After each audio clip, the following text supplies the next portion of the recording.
Hello everyone, welcome to Tina maths classes. आज हम करने जा रहे हैं एक्सरसाइज 7.2 के लास्ट के 4 क्वेश्चन। पहले 4 क्वेश्चन हमने पहले वाली वीडियो के अंदर कर लिए थे। अब हम नेक्स्ट 4 क्वेश्चन करने जा रहे हैं इस वीडियो के अंदर।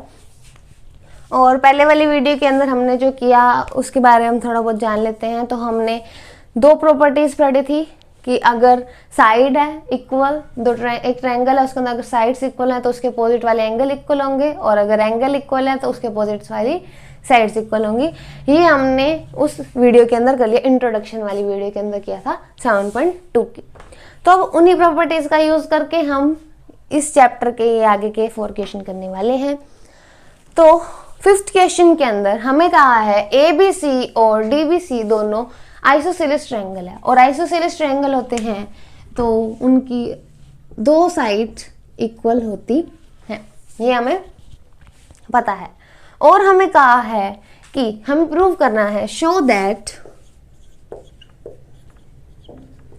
Angle ABD is equals to angle ACD, हमें प्रूव करना है। मतलब कि ये वाला एंगल इस एंगल के इक्वल है, हमें प्रूव करना है।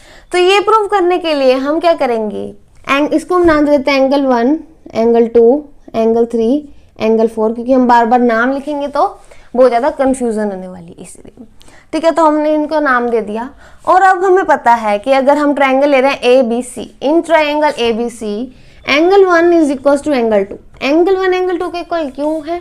क्योंकि AB जो है AC के इक्वल है, और opposite side angle opposite to opposite side equal sides are equal, angle opposite to equal sides are equal. तो इससे क्या आ जाएगा, एंगल 1 जो एंगल 2 के इक्वल आ जाएगा।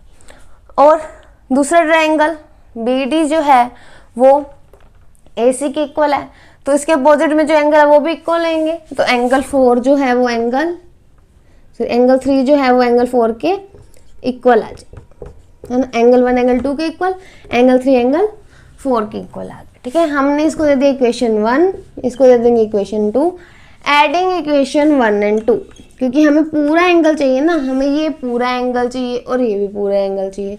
तो पूरा कैसे बना है, 1 और 3 को प्लस करके और 2 और 4 को प्लस करके। तो हमने क्या कर दिया, एडिंग इक्वेशन 1 एंड 2। पहले और दूसरी अगर इक्वेशन को हम ऐड करेंगे तो 1 + 3 इज इक्वल्स टू एंगल 2 + 4, तो हमें मिल जाएगा angle ABD equal to angle ACD, हमें ये मिल जाएगा। या फिर हम क्या कर सकते हैं, हम 2 ट्रायंगल ले लें, ये बार इस यहाँ पे कंस्ट्रक्शन करेंगे AD, जिसमें हम 2 ट्रायंगल लेंगे ABD ACD ट्रायंगल लेंगे, इन्हें कॉन्ग्रुएंट प्रूव करेंगे। कॉन्ग्रुएंट प्रूव करने के लिए हमें क्या चाहिए था, 3 चीजें। AB जो है वो किसके इक्वल आ जाएगा, AC के इक्वल आ जाएगा। BD जो है वो किसके इक्वल आ जाएगा, DC के इक्वल आ जाएगा। और तीसरी AD जो है वो AD के इक्वल कॉमन। तो ये SSS रूल से कॉन्ग्रुएंट हो जाएगा, और इस रूल को हम हमारी 7.3 एक्सरसाइज के अंदर पढ़ेंगे। इसलिए मैंने इस क्वेश्चन को इस रूल से, इस मेथड से सॉल्व नहीं किया। हम इस मेथड से सॉल्व करेंगे, लेकिन अगर एग्जाम में आएगा तो हम इस मेथड से भी सॉल्व कर सकते हैं, क्योंकि उसके अंदर हमारे पास कोई स्पेसिफिक मेथड नहीं दिया होता, ठीक है। 6th क्वेश्चन के अंदर हमें कहा है कि ABC एक आइसोसेलेस ट्रायंगल है, यानी AB जो है वो AC के इक्वल है। हमने AB को आगे प्रोड्यूस कर दिया D तक, और D को हमने C से ज्वाइन किया।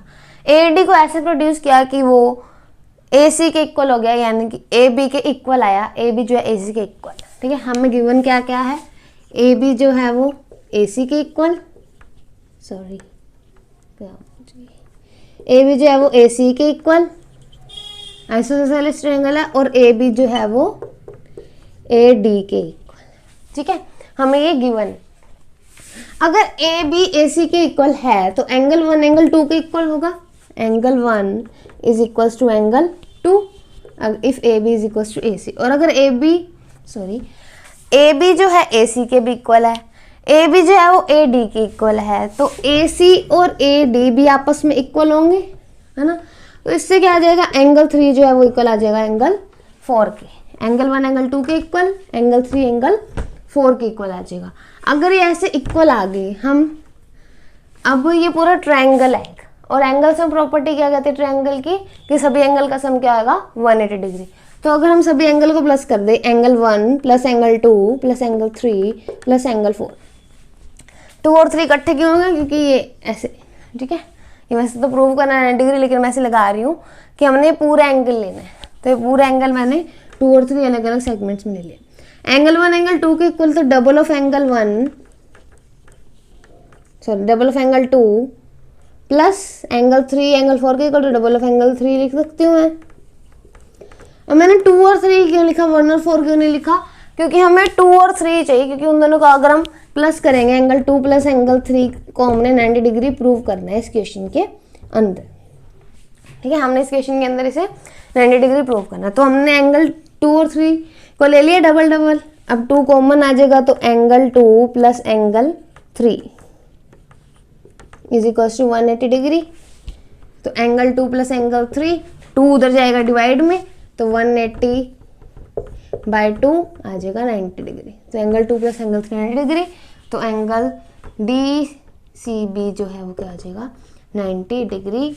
तो triangle DCB is a right angle triangle. ये हमें प्रूव करना था और हमने कर दिया। ओके, 7th क्वेश्चन के अंदर हमें कहा है ABC एक राइट एंगल ट्राइंगल है जिसके अंदर एंगल A की वैल्यू 90 डिग्री है और AB जो है AC के इक्वल हमें गिवन है। हमें एंगल B और C की वैल्यू फाइंड करनी है। गिवन क्या है, angle A is equals to 90 degree, AB is equals to AC, ठीक है। अब हमें एंगल B और एंगल C फाइंड करना है। तो ये क्वेश्चन हम तभी सॉल्व कर पाएंगे अगर हमें थ्योरम्स आती हो।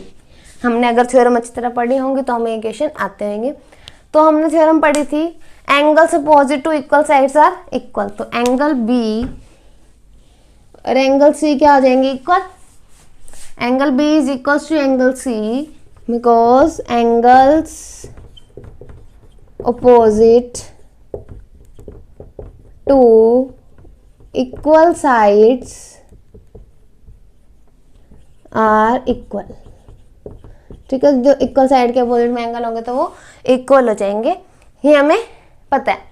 हमें फाइंड करने हैं एंगल B और C की वैल्यू। तो B और C की वैल्यू फाइंड करने के लिए अब हमें ट्रायंगल की प्रॉपर्टी जाना आएगा, angle sum property of triangle. Angle sum property of triangle क्या कहती है, सभी एंगल का सम क्या होगा, 180 डिग्री। अगर सभी एंगल का सम 180 डिग्री होगा तो A की वैल्यू हमें दे रखी है 90 डिग्री और B प्लस C की वैल्यू जो है हम 2 ऑफ एंगल B ले लेंगे। क्यों, क्योंकि एंगल B और एंगल C क्या है, इक्वल है। तो ये किसके इक्वल आ जाएगा, 180 डिग्री के। तो 2 angle B is equal to 180 minus 90, तो ये क्या आ जाएगा, एंगल B 90। तो एंगल B किसके इक्वल हो जाएगा, 90/2 इज इक्वल टू 45 डिग्री। तो एंगल B और एंगल C की वैल्यू क्या हो जाएगी, 45 डिग्रीज हो जाएगी, ठीक है। हमें फाइंड करनी थी एंगल B और C की वैल्यू। हमने सिर्फ 2 प्रॉपर्टीज का यूज किया। पहली, angles opposite to equal sides are equal and sum of all angle in triangle is 180 degree. हमने इसका यूज किया, वैल्यू इसकी रखी, ये डबल ऑफ एंगल B आएगा और इसको आगे सॉल्व कर दिया। तो लास्ट में हमारे पास क्या आ गया, एंगल B और C की वैल्यू 45 डिग्रीज आ गई। ओके, 8th क्वेश्चन के अंदर हमें कहा है show that the angles of an equilateral triangle are 60 degree each. जो सारे एंगल्स होते हैं इक्विलेटरल ट्रायंगल के अंदर वो 60 डिग्री के होते हैं। तो पहले हमें इक्विलेटरल ट्रायंगल जानना पड़ेगा। आइसोसेलेस ट्रायंगल के अंदर जैसे 2 साइड्स इक्वल होती थी, इक्विलेटरल ट्रायंगल के अंदर तीनों साइड्स इक्वल होती हैं ट्रायंगल की। तो तीनों साइड्स इक्वल होती हैं ट्रायंगल की इक्विलेटरल ट्रायंगल के अंदर, ठीक है। तो हमें प्रूव करना है कि सभी एंगल का सम क्या आएगा, 60, सभी एंगल्स क्या आएंगे, 60 डिग्री के होंगे, ठीक है। अब इक्विलेटरल ट्रायंगल है और उनकी सारे साइड इक्वल है और हमने प्रॉपर्टी पढ़ी angle opposite to equal sides are equal. ये सिर्फ वो प्रॉपर्टी आइसोसेलेस ट्रायंगल पे नहीं होती, वो इक्विलेटरल ट्रायंगल पे भी हम लगा सकते हैं क्योंकि इसके इक्वल साइड्स के अपोजिट के एंगल का है। तो इस साइड के जैसे AB साइड के अपोजिट कौन सा एंगल है, ये वाला, इसके अपोजिट ये और इसके अपोजिट क्या है, ये वाला एंगल है ना। ये तीनों इस सभी एंगल्स जो है वो इक्वल होंगे क्योंकि इक्वल साइड के क्या है वो अपोजिट में है ना। तो हम लेट कर लेते हैं सभी एंगल्स को x। लेट पहले लिखेंगे we know that in equilateral triangle all sides are equal, so all angles are also equal। तो सारे एंगल्स होंगे वो भी इक्वल होंगे। अगर सारे एंगल इक्वल होंगे तो let angle all angle equal to x. सभी की एक्स वैल्यू ले ली, सभी की एक्स वैल्यू हमने सभी क्या ले ली, एक्स। ठीक है, तो अब हम लगाएंगे sum of angles is 180 degree. तो x plus x plus s is equal to 180 degree. Sum of all angle in a triangle is 180 degree. तो हमने वो लगाया, तो x plus x plus x 3x is equal to 180 degree. x is equal to 180 by 3 cut होकर आ जाएगा 60 degree. तो x की वैल्यू क्या आ जाएगी मेरे पास, 60 डिग्रीज। ठीक है, यही हमने प्रूव करना था कि सभी एंगल का क्या होता है, 60 डिग्री होता है, और हमने कर दी। Okay, so this was exercise 7.2। हमने इस एक्सरसाइज के सारे क्वेश्चन कर लिए हैं। नेक्स्ट वीडियो के अंदर हम इंट्रोडक्शन करेंगे 7.3 एक्सरसाइज का, SSS रूल, RHS रूल पढ़ेंगे और उसके कुछ एग्जाम्पल्स भी करेंगे और 7.3 एक्सरसाइज को भी कंप्लीट कर लेंगे। Okay, thanks for watching.